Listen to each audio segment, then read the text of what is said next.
കഴിഞ്ഞ ദിവസം മുഖ്യമന്ത്രി വി ഡി സതീശൻ ഒരു പബ്ലിക് ഒരു സംഘടനയുടെ മീറ്റിങ്ങിൽ ഒരു അഭിപ്രായം പറഞ്ഞു. ബഹുമാനപ്പെട്ട മുഖ്യമന്ത്രി അദ്ദേഹം പറഞ്ഞ ആ ഒരു സെന്റൻസ്, ഒരു വാക്കെടുത്താൽ നല്ല രസകരമാണ്.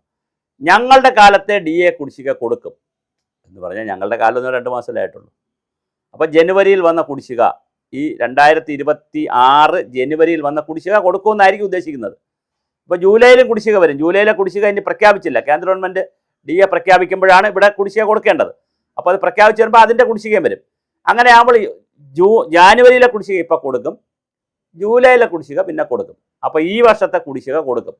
അതാണ് ഈ 2% കൊടുക്കും എന്നൊക്കെ പറയുന്നത്. അപ്പോൾ ഈ വർഷത്തെ കുടിശ്ശിക കൊടുക്കുകയും മുൻ വർഷങ്ങളിലെ കുടിശ്ശിക എന്ന് കൊടുക്കുമെന്നുള്ളതിനെ സംബന്ധിച്ച് ഒരു അനിശ്ചിതത്വം ഉണ്ടോ എന്നാണ് മുഖ്യമന്ത്രിയുടെ സംഭവം. അനിശ്ചിതത്വം നമുക്ക് പറയാൻ പറ്റത്തില്ല, കാരണം ഉത്തരവ് ഇറങ്ങിയില്ലല്ലോ.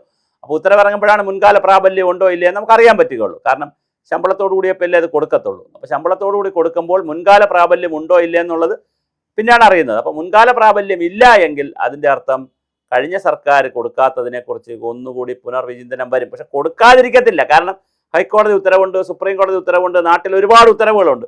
കൊടുക്കാതിരിക്കാൻ ഗവൺമെൻറ്റിന് കഴിയത്തില്ല. ബംഗാൾ വേഴ്സസ് പിന്നെ അവിടുത്തെ യൂണിയൻകാരും ബംഗാൾ ഗവൺമെൻറ്റുമായിട്ടുള്ള ഒരു കേസ് ബംഗാൾ ഹൈക്കോടതിയിലുണ്ട്, സുപ്രീം കോടതിയിൽ കേസുണ്ട്, കേരള ഹൈക്കോടതിയിൽ കേസുണ്ട്.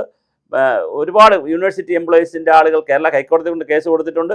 ഒത്തിരി കേസുണ്ട്. അപ്പോൾ അതുകൊണ്ട് ഇത് കോടതി പറഞ്ഞതും ഇത് ഫണ്ടമെൻ്റൽ റൈറ്റ് ആണ്, അല്ലെങ്കിൽ ഇത് അവകാശമാണ്, അല്ലാതെ സർക്കാരിൻ്റെ ഔദാര്യമല്ല. പക്ഷെ സർക്കാർ പറയുന്നത് ഞങ്ങളെ പണമില്ലാത്തതുകൊണ്ട് എപ്പോൾ കൊടുക്കണം, എത്ര കൊടുക്കണോ ഞങ്ങൾ തീരുമാനിക്കും. ശരിയാണ്. എത്ര ശതമാനം കൊടുക്കണം, 2% കൊടുക്കണോ 3% കൊടുക്കണോ എന്ന് ഞങ്ങൾ തീരുമാനിക്കും.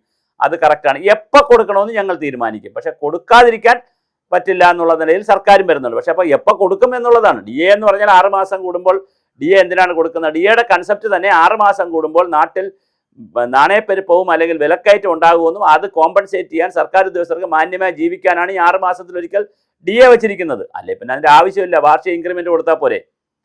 ഇത് ഇങ്ങനെ എന്താണ് തടസ്സപ്പെട്ട് കിടക്കുകയാണെങ്കിൽ എന്തിനാണ് DA? അപ്പോൾ DA നിർത്തലാക്കുക, എന്നിട്ട് വാർഷിക ഇൻക്രിമെൻറ്റ് കൊടുക്കുക. അപ്പോൾ ശല്യമില്ല. അത് പിന്നെ ഓട്ടോമാറ്റിക്കായിട്ട് വാർഷിക ഇൻക്രിമെൻറ്റ് ഇത്ര % വാർഷിക ഇൻക്രിമെൻറ്റ് എന്ന് പറഞ്ഞാൽ ഓട്ടോമാറ്റിക്കായിട്ട് ശമ്പളത്തിൽ കൂട്ടി കൊടുത്തുകൊണ്ടിരിക്കുക. അപ്പോൾ അവന് ശല്യമില്ല. അപ്പോൾ ഇതിപ്പോൾ അങ്ങനെയല്ല.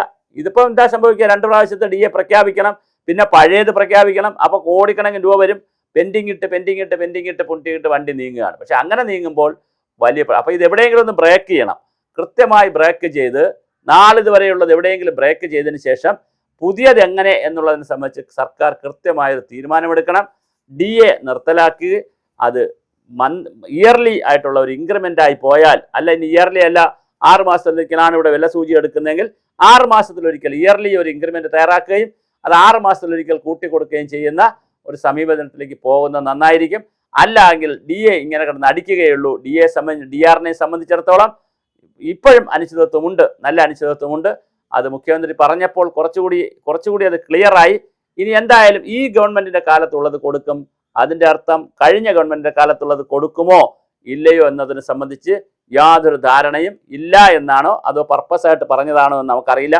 എന്തായാലും ഉത്തരവുകൾ വരട്ടെ. ഉത്തരവുകളിൽ നിന്ന് നമുക്ക് ക്ലിയർ ക്ലാരിറ്റി കിട്ടും.